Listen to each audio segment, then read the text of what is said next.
Right, let's talk about a bloke named Soichiro Honda. He wasn't born with a silver spanner in his mouth. Oh no, this was a chap from humble beginnings. Back in 1906 in a little village near Hamamatsu. His father was a blacksmith, hitting hot metal with a big hammer. Proper manly stuff. And he also fixed bicycles, which in those days were cutting-edge transport, believe it or not. So young Soichiro was surrounded by gears, chains, and the smell of hard work from the moment he could wobble. He was a tinkerer, a fiddler, always taking things apart, probably to his mum's eternal despair, I imagine. He wasn't what you'd call a star pupil at school, far from it. They said he was a bit of a dreamer, easily distracted. But distracted by what, you ask? Engines, that's what. He saw his first motor car, a proper noisy, smelly Ford Model T it was, and apparently the smell of burnt oil and petrol was like a siren's call to him. He was utterly captivated. He knew, right then and there, that his life was going to be about things that moved under their own power, preferably with a bit of a bang. This wasn't just a passing fancy, it was a full-blown obsession, the kind that leads to either greatness or a shed full of broken lawnmowers. So he left school at 15, can you imagine? Straight into an apprenticeship at a garage in Tokyo called Art Shakai. This wasn't some cushy office job, mind. He was sweeping floors and cleaning parts, the grunt work, but he was learning, soaking it all up like a sponge. He watched, he listened, and he got his hands dirty. He even helped build racing cars there. Proper ones, which must have been like heaven for the young lad. He wasn't just fixing things, he was understanding how they worked from the inside out. This hands-on experience was far more valuable than any bit of paper from a fancy university, I'd say. This self-taught genius, because that's what he was, eventually went back to his hometown. He started his own branch of the Art Shokai garage. He was good, very good. He was inventing things too, like a new design for piston rings. He even tried to sell the idea to Toyota, and after a few hiccups, they actually bought it. See, proper engineering talent even then. He wasn't afraid of failure either. He knew that every cock-up was just a lesson in disguise. A very loud, oily lesson sometimes, but a lesson nonetheless. This bloke was destined for something more than just fixing other people's broken motor cars, that was clear. Now, fast forward a bit. World War II happened, bit of a mess that. Japan was, to put it mildly, knackered. Factories bombed, economy in tatters, people struggling to get by. Soichiro Honda's piston ring factory, Tokai Seiki, had also taken a pasting. First, it was damaged by bombing, and then an earthquake finished the job. Bad luck, you might say. Or perhaps a sign he was meant for even bigger things. He sold what was left of it to Toyota, which shows he knew when to cut his losses. He then took a year off. A whole year. Probably spent it thinking, pondering, and undoubtedly annoying his wife with new madcap ideas. Then, in 1946, with Japan still picking itself up, Soichiro did something typically bonkers. He set up the Honda Technical Research Institute. Sounds grand, doesn't it? Like it was full of boffins in white coats. In reality, it was a tiny shack, a glorified shed in Hamamatsu. Probably had a leaky roof and a distinct smell of damp. Its grand purpose to build... Well, initially it was to motorize bicycles using surplus two-stroke generator engines left over from the war. Talk about making the best of a bad situation. He saw a need. People needed to get around, but cars were a dream, and public transport was a nightmare. The country was desperate for cheap transport. Fuel was scarce. Money was even scarcer. So the idea of strapping a tiny engine to a bicycle wasn't as daft as it sounds. It was ingenious, actually. He bought a load of these small Tohatsu engines, the sort used to power military radio sets. They were noisy, smelly, and probably not very reliable, but they were available, and they were cheap. Honda started adapting them, trying to make them work on a push bike. It was a classic bit of make, do, and mend, born out of sheer necessity and that ever-present inventive spark that Soichiro possessed in spades. This institute, as he rather ambitiously called it, wasn't just about slapping engines on frames. It was about research, about finding solutions. It was the very seed from which the Honda empire would eventually sprout. It was a testament to Soichiro's belief that even in the darkest of times, a good idea, pursued with relentless determination, could make a difference.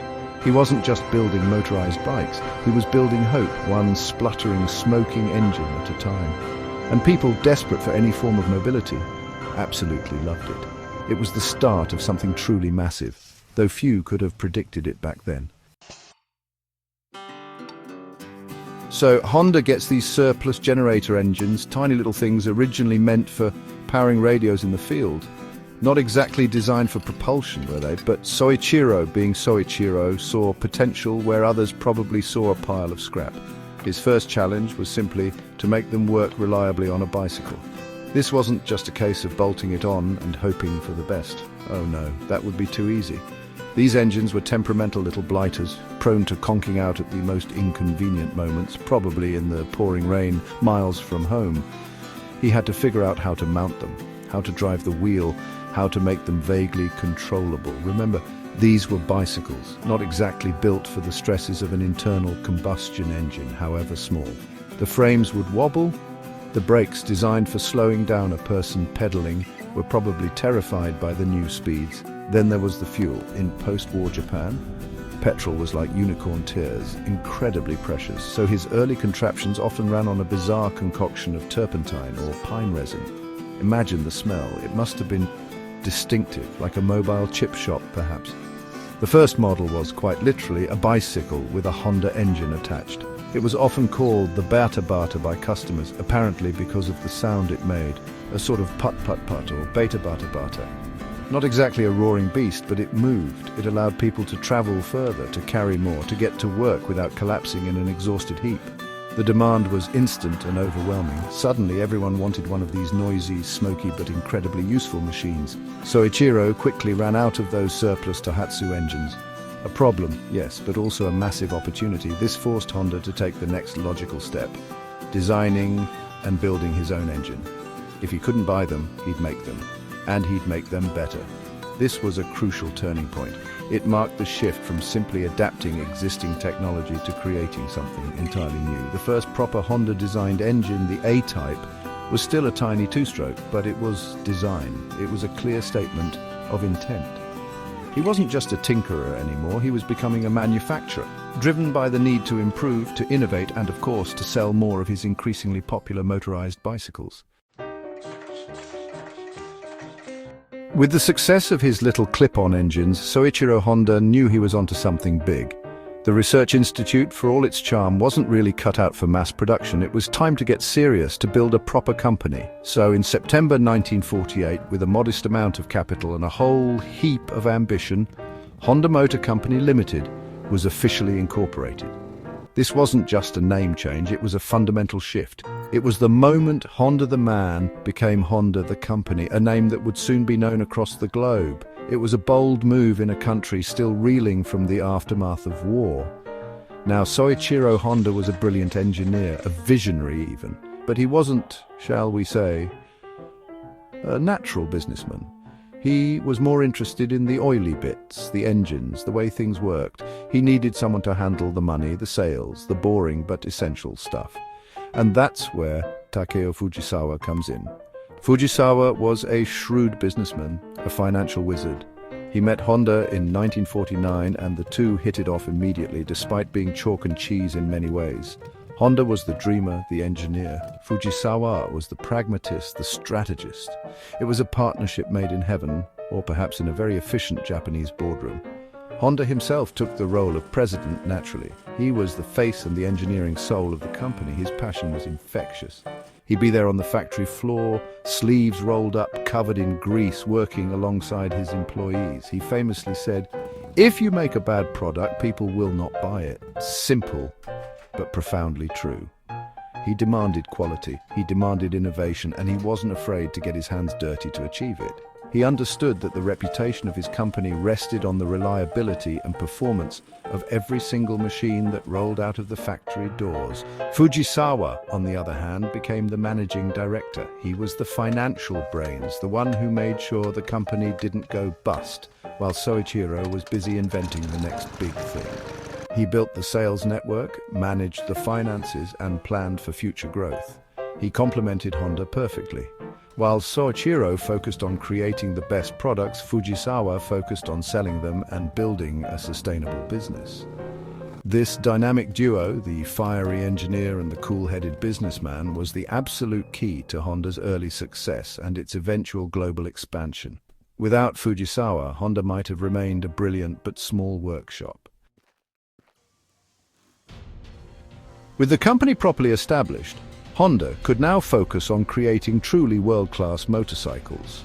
The first machine to bear the full Honda name, rather than just being an engine kit, was the Model A. But the one that really set the tone was the 1949 Honda Dream D-Type. Dream! What a name! It was ambitious, optimistic, and perfectly captured the spirit of Soichiro Honda himself. This wasn't just a bicycle with an engine anymore, this was a proper motorcycle, with a pressed steel frame and a 98cc two-stroke engine. And crucially, it had a proper clutch and gearbox, a two-speed affair. The Dream D-Type was a statement.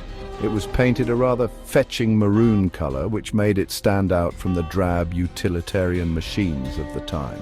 It was relatively powerful for its size, and it was reliable. Well, more reliable than many of its contemporaries anyway. It showed that Honda was serious about motorcycle manufacturing. It was a dream for Soichiro, certainly, to see his company producing complete vehicles. And it was a dream for many Japanese people, offering them a taste of freedom and mobility that they hadn't experienced before. It sold well, cementing Honda's reputation as a maker of quality machines. Then, in 1958, came the machine that, quite frankly, changed the world. The Honda 50, or as it became known, the Honda Super Cub. Now, this wasn't a fire-breathing monster. It was a small, unassuming step-through scooter with a 49cc four-stroke engine, but it was an absolute work of genius. It was designed to be ridden by anyone, even people who had never been on a motorcycle before. It had an automatic clutch, so no fumbling with levers. It had large wheels for stability on dodgy roads. And it had plastic leg shields to keep your trousers clean. How very sensible. The Super Cub was, and still is, an absolute triumph of engineering and design. It was cheap to buy, incredibly cheap to run, and virtually indestructible. You could drop it, abuse it, neglect it, and it would just keep on going. It mobilized Asia. It then went on to conquer the world. They made millions of them, tens of millions, hundreds of millions eventually. It became the best-selling motor vehicle in history. Think about that. Not the best-selling motorcycle, the best-selling vehicle, more than the Model T Ford, more than the VW Beetle, all thanks to this brilliant little machine. It proved that Honda wasn't just good, they were world beaters. For years, Soichiro Honda had famously said he wouldn't make cars. He was a motorcycle man through and through. He thought cars were, well, a bit boring perhaps, or maybe he just knew that competing with established car giants would be a monumental task. But by the early 1960s, the Japanese government was making noises about consolidating the automotive industry. They wanted fewer, bigger players. Honda, being Honda, didn't like being told what to do. If they didn't get into car manufacturing soon, they might be forced to merge or be left behind. So with characteristic stubbornness and a glint in his eye, Soichiro decided it was time. Their first foray into four-wheeled vehicles was, perhaps predictably, not a glamorous sports car. It was the T360 mini truck, launched in 1963. A tiny little thing, a K-truck designed to meet specific Japanese regulations for small vehicles. It was practical, it was utilitarian, and it was powered by a surprisingly sophisticated little 356cc double overhead cam four-cylinder engine, an engine that revved to the moon. This was Honda, showing off their engineering prowess even in a humble workhorse. It was a clever way to enter the market, catering to a specific need in Japan and learning the ropes of car production without immediately taking on the big boys. But Soichiro, being a petrolhead at heart, couldn't resist building something a bit more exciting. Later in 1963, just a few months after the T360, came the S500 sports car. Now, this was more like it, a tiny dual-like roadster with a high-revving 531cc D08C engine, complete with 4 carburetors and a chain drive to the rear wheels. Yes, chain drive, like a motorcycle. It was pure Honda. It screamed to nearly 10,000 RPM. It was a statement that Honda could build exciting, technologically advanced cars, not just sensible trucks. It was a tiny car with a massive heart, and it put the world on notice. The S500, followed by the S600 and S800, were never huge sellers in the grand scheme of things, not like the Super Cub, but their impact was far greater than their sales numbers suggested. They demonstrated Honda's engineering capabilities to the world. They showed that this motorcycle company could make sophisticated, high-performance car engines. These little sports cars were like miniature racing machines for the road. They were beautifully engineered, incredibly complex for their size, and an absolute hoot to drive, apparently. They laid the groundwork, the foundation of engineering excellence, for all the Honda cars that were to follow. The early 1970s, a time of big hair, terrible trousers, and more importantly, an oil crisis. Suddenly, the price of petrol went through the roof. Those massive, gas-guzzling American land yachts that everyone loved? Not so appealing when a gallon cost more than your lunch. People were desperate for smaller, more fuel-efficient cars. And who was perfectly poised to deliver exactly that? You guessed it, Honda. They'd been making small, efficient engines for years. They understood fuel economy better than most. This was their moment, and they seized it with both hands like a hungry man at a buffet. In 1972, Honda launched a car that would become a legend, the Honda Civic. It was small, it was light, it was front-wheel drive, and crucially, it was incredibly fuel-efficient. But it wasn't just a tin box on wheels. It was cleverly designed, with a surprising amount of space inside for such a small car, and it was fun to drive, nippy and agile. Then came the real masterstroke, the CVCC engine. Compound vortex controlled combustion. Sounds complicated, and it was, but the upshot was that it could meet America's strict new emissions regulations without a catalytic converter. This was revolutionary. While other manufacturers were struggling, Honda had the answer. The Civic was an absolute sensation, especially in America. People queued up to buy them. Honda couldn't make them fast enough. It was the right car at the right time, a perfect storm of clever engineering and global events. It wasn't just about saving fuel, it was about being smart, about being responsible. And it was reliable too, which was more than could be said for some of the domestic competition at the time. The Civic single-handedly changed Honda's image in the US from a motorcycle maker to a serious car manufacturer.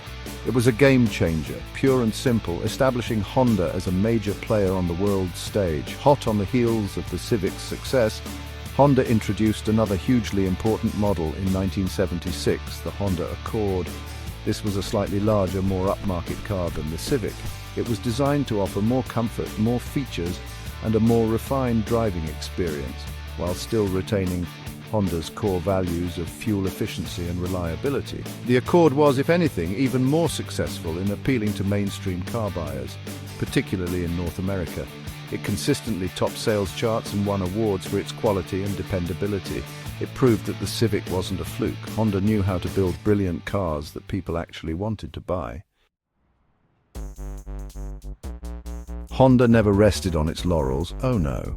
While other companies were content to churn out the same old stuff, Honda's engineers were always beavering away in their sheds, or rather their R&D centers, cooking up new bits of cleverness. One of their most famous innovations arrived in the late 1980s, VTEC, variable valve timing and lift electronic control. Say that 3 times fast after a pint. Essentially, it's a system that gives an engine 2 different personalities. One for pootling around town, being all sensible and fuel efficient, and another, when you put your foot down, that unleashes the beast within, making the engine scream like a banshee. VTEC was pure Honda magic. It gave you the best of both worlds, economy when you wanted it, and power when you needed it, or just fancied it. It first appeared in the 1989 Honda Integra in Japan, and it quickly became a hallmark of Honda performance engines.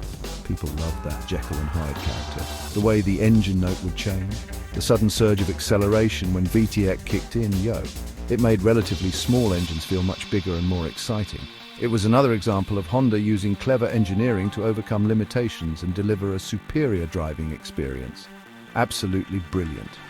Around the same time, Honda decided it wanted to take on the posh German brands. Mercedes-Benz, BMW, Audi, they were selling shed loads of luxury cars, especially in America. Honda figured, how hard can it be? So in 1986, they launched their own luxury brand in North America, Acura. This was a bold move. Could a Japanese company renowned for small, sensible cars really compete with the established European luxury marques? Well, yes, as it turned out. Acura cars, like the Legend and the Integra, offered Japanese reliability and engineering with a healthy dose of luxury and performance.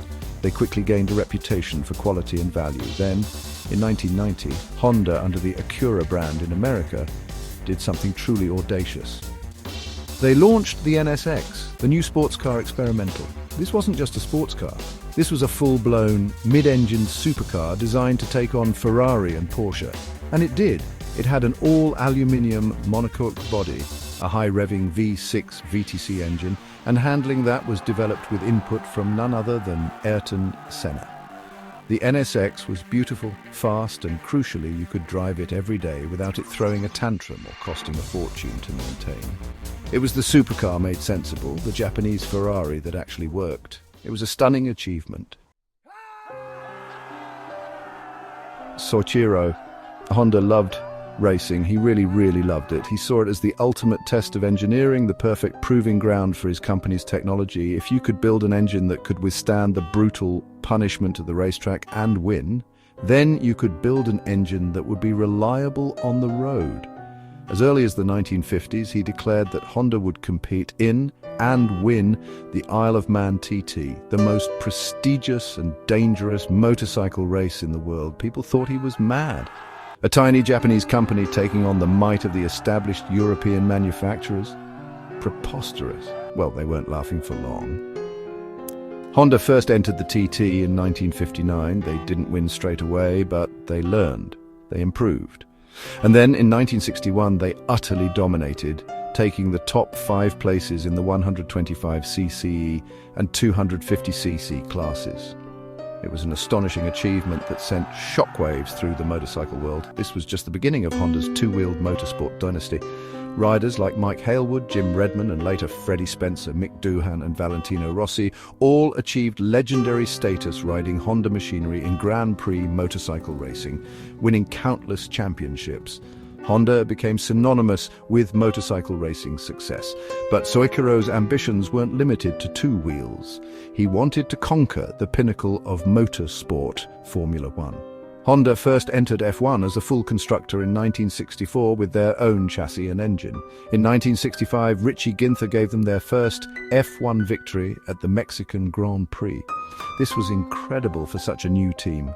They pulled out as a constructor in 1968, but returned as an engine supplier in the 1980s. And that's when things got really serious. Partnering with teams like Williams and McLaren, Honda engines absolutely dominated. Nelson Piquet, Nigel Mansell, Alain Prost, Ayrton Senna, they all won world championships powered by Honda. The turbo era was Honda's playground. Honda's motorsport legacy isn't just about F1 and MotoGP. They've competed and won in practically every form of motorsport imaginable. IndyCar racing in America dominated it for years, supplying engines that powered champions like Dario Franchitti and Scott Dixon.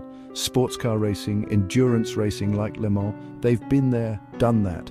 This relentless pursuit of victory on the track has driven innovation within the company. Technologies developed for racing, like VT Tech, often found their way into Honda's road cars and motorcycles. For Honda, racing isn't just a marketing exercise, it's in their DNA. It's who they are. So Honda, from a bloke in a shed strapping tiny engines to bicycles to a global automotive and engineering giant. It's quite a story, isn't it? They've given us some truly iconic machines, from the indestructible Super Cub to the game-changing Civic and the mind-bending NSX. Their engineering has always been top-notch, often quirky, but always interesting. They've conquered racetracks and built a reputation for reliability that other manufacturers can only dream of. But the world is changing, and it's changing fast. The big question now is, can Honda keep up? Can they navigate the next big shift? The elephant in the room, of course, is electricity. EVs, battery-powered cars, the internal combustion engine, Honda's speciality for so long, is, according to some, on its last legs.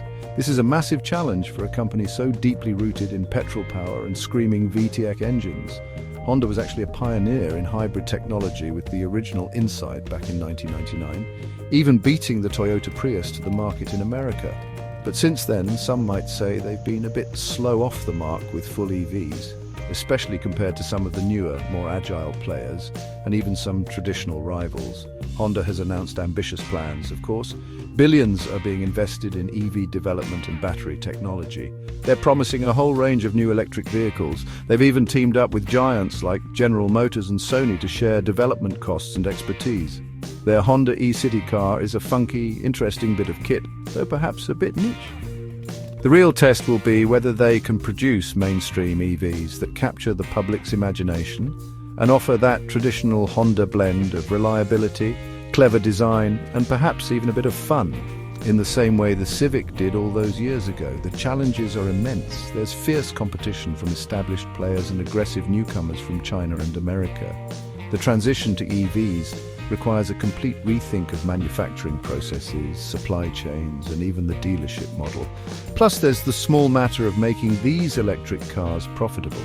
But if any company has the engineering talent, the innovative spirit, and the sheer bloody-minded determination to succeed, it's Honda.